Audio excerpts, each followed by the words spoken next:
But the next generations of those models are going to be, look at this airframe and tell me if it's got any kinds of issues. Look at this instance of this airframe and tell me what the corrective and preventative maintenance work history is on it.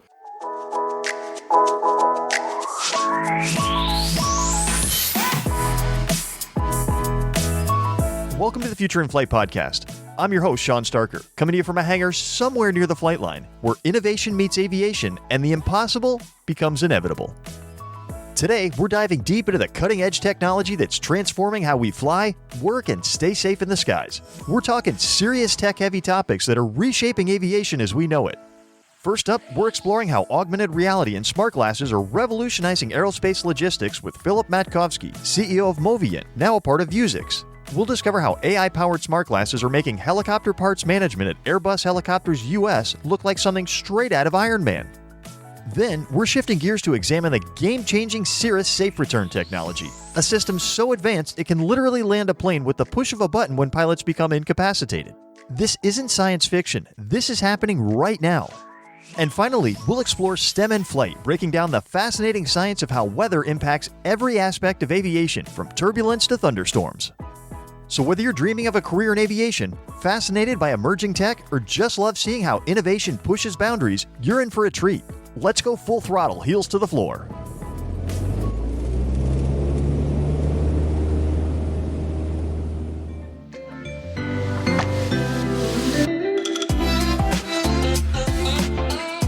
Now, we're taking a deep dive into how cutting-edge technology is transforming the aviation industry behind the scenes. Ever wondered how parts make it from the warehouse to the repair shop without getting lost? Or how workers keep track of thousands of components without drowning in paperwork?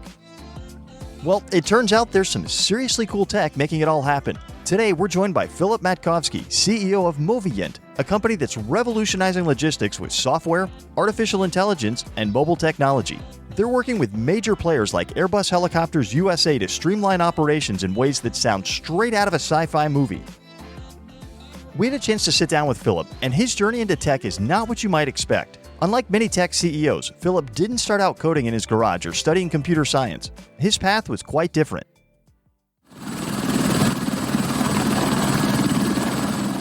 I actually went to college for political science, had nothing to do with technology. As a matter of fact, I chose that because I didn't have to do any math.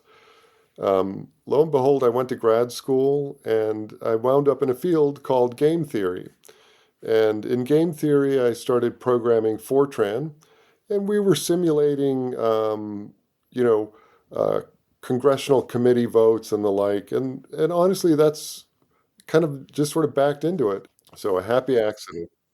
I love how life takes these unexpected turns. From political science to programming, and now Philip's at the cutting edge of wearable technology. For our younger listeners who might not be familiar, Moviynt bridges the gap between mobile devices and big company databases. The concept might sound abstract, but the real-world impact is huge. All very large organizations have a bunch of data and databases that sit in the back end. And then they've got a bunch of workers who are doing work on the front end. So for us, the front end is somebody working in a repair shop, somebody working in a warehouse, somebody working in supply chain or transportation. But what happens a lot in warehouses, in loading docks, you've got bad Wi-Fi. You're trying to process your order and something freezes in the middle and you're stuck. Or you're trying to post an update and you don't know that it didn't take. And now your back-end system doesn't actually show that I accepted my delivery. It doesn't sound like a big deal, but if that happens 5-10% of the time, the impact of that is astronomical. So we've got workers trying to do their jobs, but technology keeps getting in the way instead of helping. That's where Moviynt comes in with a solution that's elegant and effective. What we were able to figure out is how to make sure if the systems are down or not communicating, we can actually keep a worker working. They've got all the data they need on their mobile device. And when they get connectivity back again, we just push the updates and nothing is lost. We create these mobile applications that can be completely standalone. They have all the data they need basically to do your job. If I get connectivity back again, I'm connecting and pushing my updates back to the back-end system. That's already impressive enough, but recently Moviynt was purchased by Vuzix, a leading manufacturer of smart glasses. This acquisition opened up entirely new possibilities for how their technology could be implemented. Let's see how this changed things. When we started working on smart glasses, completely changes the way you design software. I'm working hands-free. I can see everything I need to see in my field of vision, but I have no keyboard. So how do I log in? There's no mouse. So what do I tap? There's no pop-up keyboard. When we became a part of Vuzix, we started writing software for the first time ever with only eyes and voice to guide you. So just the vision on your glasses and the voice command or feedback coming from the software itself. It's like something out of an Iron Man movie. But the transition wasn't as simple as just putting a phone app on glasses. The team at Moviynt quickly discovered that an entirely new approach to software design was needed. The first thing we did was we took a mobile application and we put it on your smart glasses. Isn't that cool? Look, and I just have to say next. It's not cool. So bit by bit, what we learned was the software started to hide a little bit more. It started to learn what you were doing next on your job. So that if I knew that I had to look somewhere and grab something, I look, I scan, I completed that step, and the software moves forward without me having to say anything. So rather than you adapting to the technology adapts to you. That's a game changer for workers. Now, let's talk about how this is actually being used in the aviation industry. Moviynt has been working with Airbus Helicopters USA to solve some very specific challenges in their operations. They originally wanted an application that their staff would use that actually worked, that didn't break down, that was easy to learn. You know, if I'm working in a warehouse, I'm expected to fill 250 lines a day. That's my quota. If the software makes me slower at doing that, well, I don't like to use that software to do my job. It's actually getting in the way. So what they asked us to do was have software that's easy to learn, is fast, doesn't get in the way of the job, and never breaks down. Their old software was slow. People had to type in a bunch of stuff, and they said, we don't want to type in anything. In the old days, it would take like 2 days of shadowing a supervisor to learn your job. We probably got it down to about an hour. The next thing they said was, hey, we've got this other problem called packing. We're talking about a rotor blade. You're trying to account for all of your items, right? This is aerospace, heavily regulated industry. So I need to be able to say every item, every batch and material item. Imagine trying to pack a helicopter rotor blade while also doing inventory management on a computer. Not exactly efficient. The smart glasses solution completely transforms this process with an elegance that's remarkable. Instead of taking a scan gun or saying the word scan, we used machine learning that allows you just to look at a code and it automatically scans the code, knows it belongs to this task, and allows you to say, yep, here's my rotor blade, I've accounted for it, I know it belongs to this batch, I'm down 1 on my task, and then the worker can pack that rotor blade and then go to the smaller items.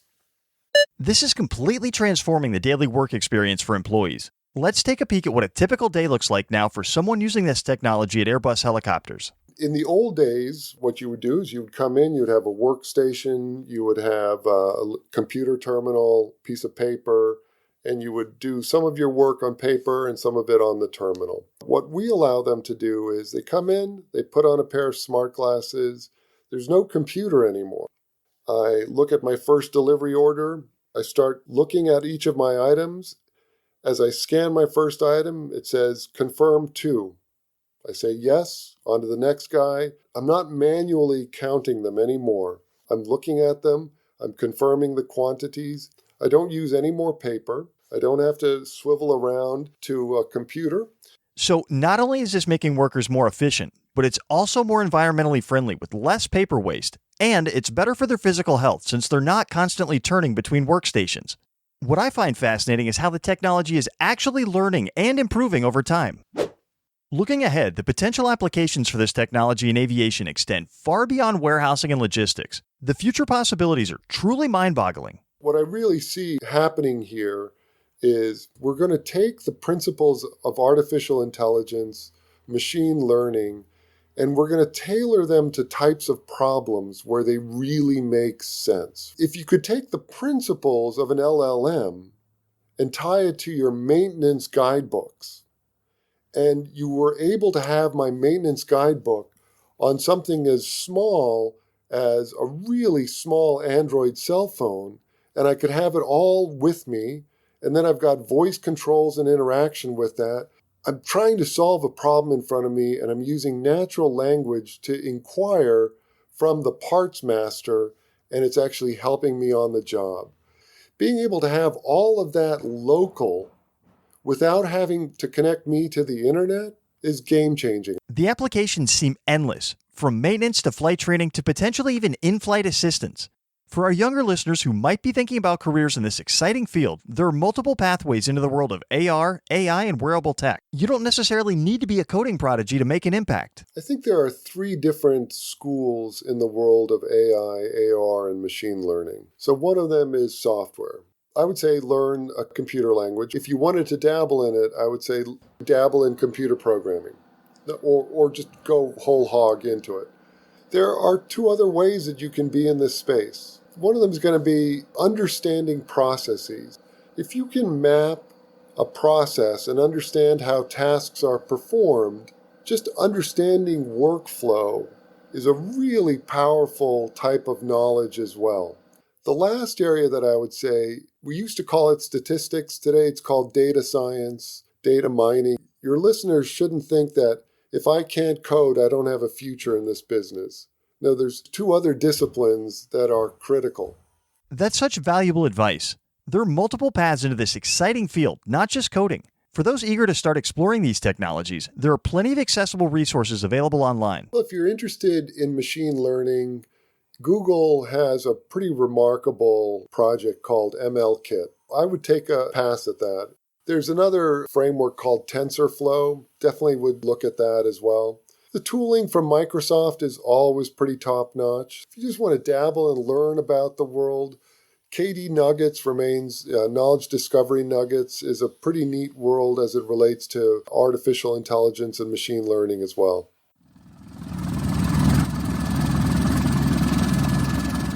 We've covered so much ground today, from how smart glasses are transforming logistics at Airbus Helicopters USA to career advice for the next generation of tech innovators. Before we wrap up, let's find out what kind of aircraft are Philip's favorites. If I had to pick, I'd probably pick 2.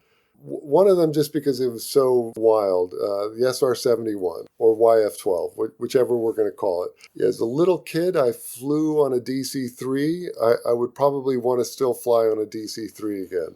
Great choices. The legendary Blackbird and the classic DC-3, spanning the spectrum from cutting-edge speed to timeless design. That's actually pretty fitting given how Moviynt's technology bridges traditional work with futuristic interfaces.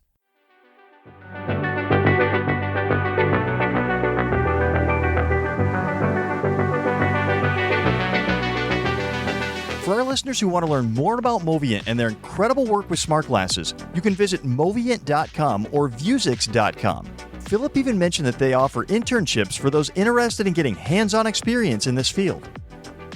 Remember, the technology of tomorrow is being built today, maybe even by some of you listening right now.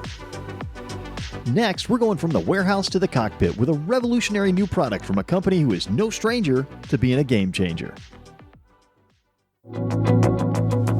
Trusted in aviation training since 1940, ASA creates first-class products that empower pilots and mechanics to succeed. Whether your journey involves earning your airman certificate, flying or maintaining a new aircraft, or climbing the career ladder. Backed by integrity and exceptional customer service, our pilot supplies, books, and digital training help you navigate the dynamic aviation landscape.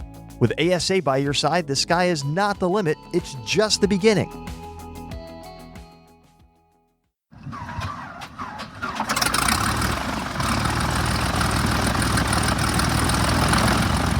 Welcome back. Now, we're diving into one of the most revolutionary safety advancements in single-engine aviation. Picture this scenario. You're flying with your family when suddenly the unthinkable happens. Pilot incapacitation. In many other aircraft, this would be a nightmare. But in the new Cirrus SR22 G7 with SafeReturn, it's just another Tuesday that ends with everyone going home safely. I recently sat down with Ivy McIver, Executive Director of Cirrus Aircraft's SR product line, to explore this groundbreaking technology that's literally putting artificial intelligence in the pilot's seat when it matters most. Emergency Autoland activating. Let's jump right into the deep end here as Ivy walks us through what happens when SafeReturn takes control. There's a couple of ways that it gets activated, and I think the system itself is very smart and very impressive.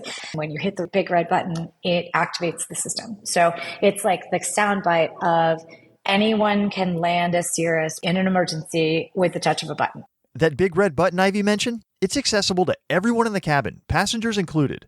But SafeReturn is smarter than just waiting for human intervention. This system is constantly monitoring pilot interaction with the aircraft. If it recognizes that you haven't interacted with the flight deck for a certain period of time, it actually asks you, are you alert? And if you fail to respond to that message, it asks you again and then gives you an audio tone, and it continues to ask you. And if you continue to fail to respond to that, it will automatically engage SafeReturn because it's assuming that you are unresponsive.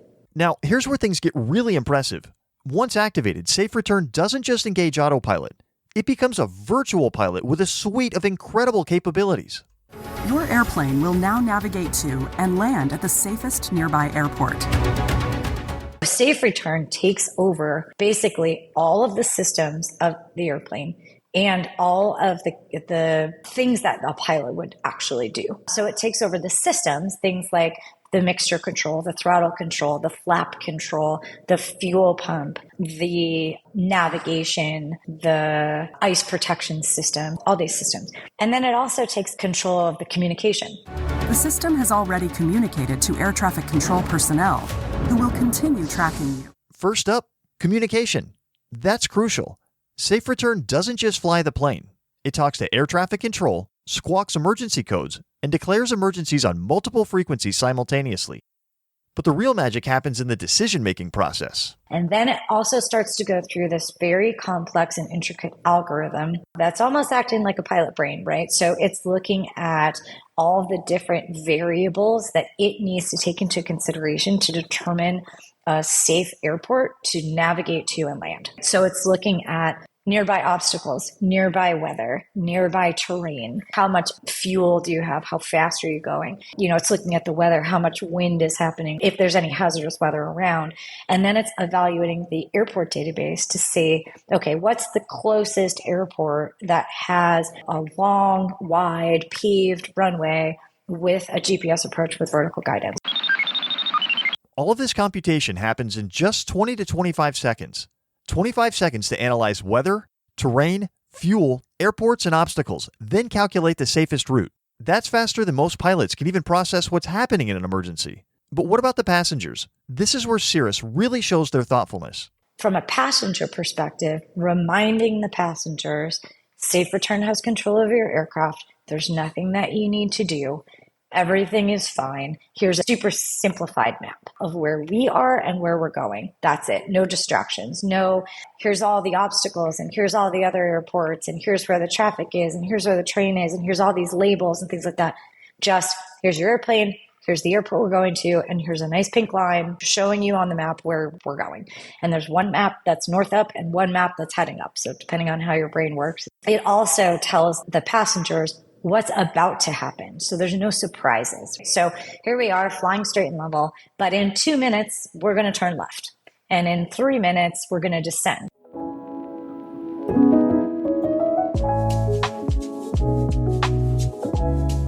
This isn't just about technology. It's about human psychology. By keeping passengers informed with simple, clear information, SafeReturn reduces panic and maintains calm in what could be the most terrifying moment of someone's life. Now, here's something that really sets Cirrus apart in this implementation. Remember, every Cirrus has that famous parachute system, C.A.P.S.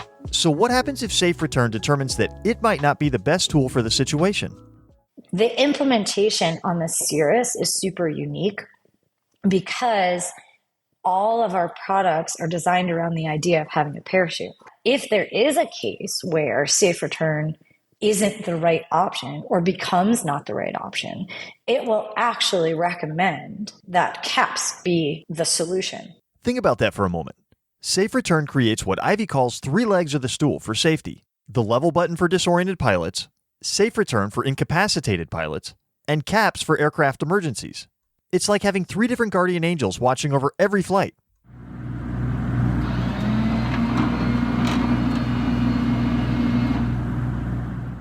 The landing sequence itself is precisely choreographed. SafeReturn approaches at 95 knots with half flaps, assuming ice contamination for maximum safety margins. It uses radar altimeters for precision, applies automatic braking with a separate master cylinder, and even shuts down the engine and provides evacuation instructions. Once the plane comes to a stop, it shuts off the fuel pump and it brings the mixture back to idle cutoff. It shuts down the engine and it plays a video for the passengers instructing them to wait for the airplane to come to a complete stop, wait for the propeller to come to a complete stop, and then exit the airplane. But here's something crucial. SafeReturn can be disconnected at any point. This isn't about replacing pilots. It's about providing a safety net when pilots need it most. The super interesting thing about SafeReturn is that it can be disconnected at any point in time. You can actually disconnect it all the way through the sequence at any point in time. I asked Ivy about the broader implications of this technology, and her answer really resonated with the mission of advancing aviation safety. I sort of look at SafeReturn in a piston airplane as another inflection point of redefining a baseline for safety. My greatest hope in this introduction of SafeReturn is that more and more piston airframes will adopt this technology, and this will be a universal safety feature across the board. That's the kind of thinking that moves an entire industry forward. Not keeping revolutionary safety technology as a competitive advantage, but hoping it becomes standard across all aircraft. The response from the aviation community has been overwhelmingly positive. This product introduction has almost universally been positive. There's been very, very little, if any, negative feedback about it.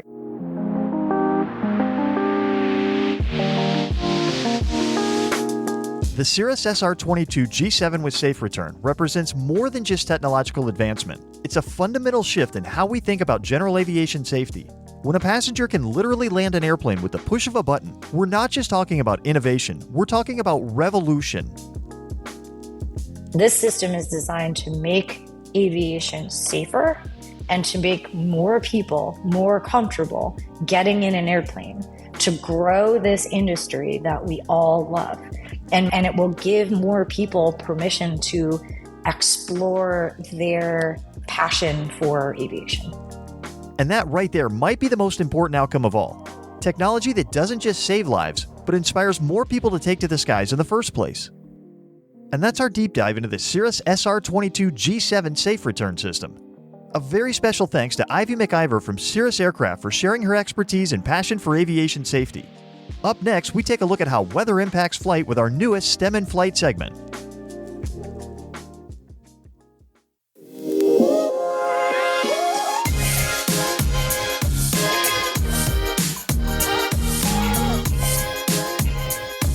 Now, we're exploring STEM in Flight, where we break down the science, technology, engineering, and math that make aviation possible. Today, we're tackling a topic that affects every single flight, every single time.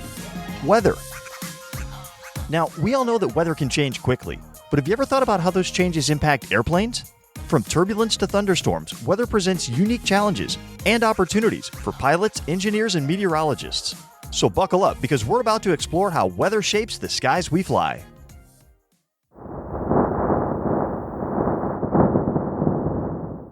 Let's start with the basics. Weather can affect a plane in 3 major ways: visibility, turbulence, and air pressure. These factors not only influence how planes fly, but also how pilots and air traffic controllers make decisions. First up, visibility.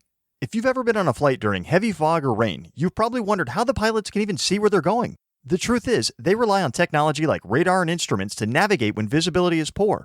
But here's the science. Visibility issues happen because water droplets or ice crystals scatter light, making it harder for us to see. Pilots use Instrument Flight Rules, or IFR, to guide the plane safely, relying on tools like GPS, altimeters, and even synthetic vision systems.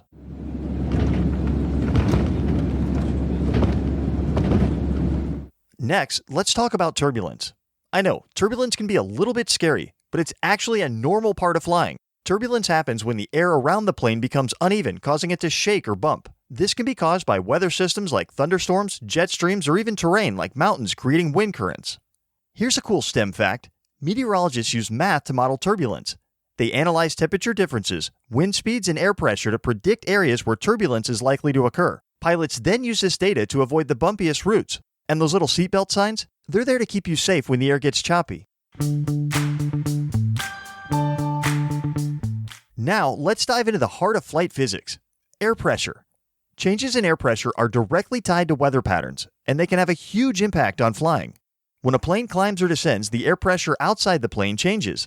That's why your ears sometimes pop during takeoff or landing. It's your body adjusting to the pressure difference. But here's this STEM angle. Air pressure also affects how engines perform. In low-pressure areas, like at high altitudes or during certain weather conditions, there's less oxygen in the air. Less oxygen means engines have to work harder to produce the same amount of thrust. Engineers use advanced materials and designs to make engines more efficient in these conditions. Of course, we can't talk about weather and flight without mentioning thunderstorms. These towering giants of the sky are a pilot's worst enemy, and for good reason. Thunderstorms bring heavy rain, lightning, hail, and even tornadoes.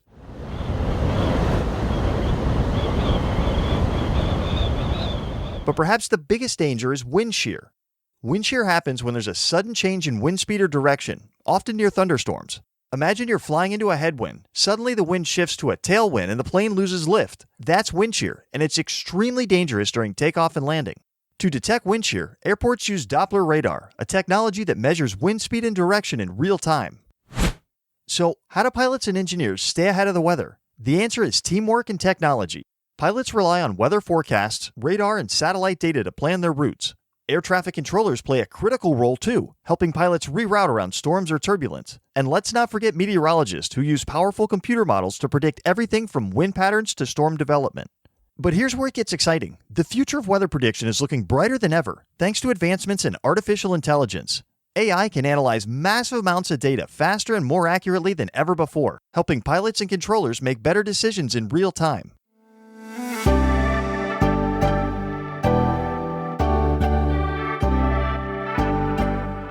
So what's the takeaway here? Weather isn't just a challenge for aviation, it's also an opportunity to innovate. Whether it's designing more weather-resistant planes, improving radar systems, or developing better forecasting tools, there's a ton of STEM work happening behind the scenes to keep us flying safely. And if you're someone who loves weather, math, or technology, you might have a future in aviation meteorology or engineering. Who knows? One day you could help design the next great innovation in weather-resistant flight.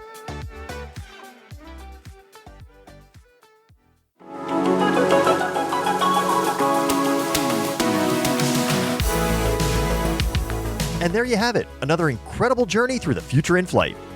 And what a trip we've had today. We explored the amazing world of augmented reality with Philip Matkovsky and Moviynt, seeing how smart glasses and AI are transforming aerospace logistics at companies like Airbus Helicopters US. From voice commands to hands-free scanning, this technology is making workers more efficient while opening up entirely new career paths in tech. We then dove into the revolutionary Cirrus SafeReturn system, technology that's literally redefining what's possible in single-engine safety. When artificial intelligence can take over every system of an aircraft and safely land it during an emergency, we're not just talking innovation, we're witnessing aviation history in the making. And our STEM in Flight segment reminded us that understanding weather isn't just about staying dry, it's about mastering the fundamental forces that make flight possible, from air pressure to wind shear. The future in flight isn't just coming, it's already here, being built by brilliant minds who dare to push the boundaries of what's possible. Thanks for joining me on this flight through innovation. If you enjoyed today's show, make sure to subscribe to the Future in Flight podcast wherever you're listening. Apple Podcasts, Spotify, or your favorite podcast platform. Hit that subscribe button so you never miss an episode. Until next time, keep your eyes on the horizon and your dreams in the clouds. We'll see you out there and up there.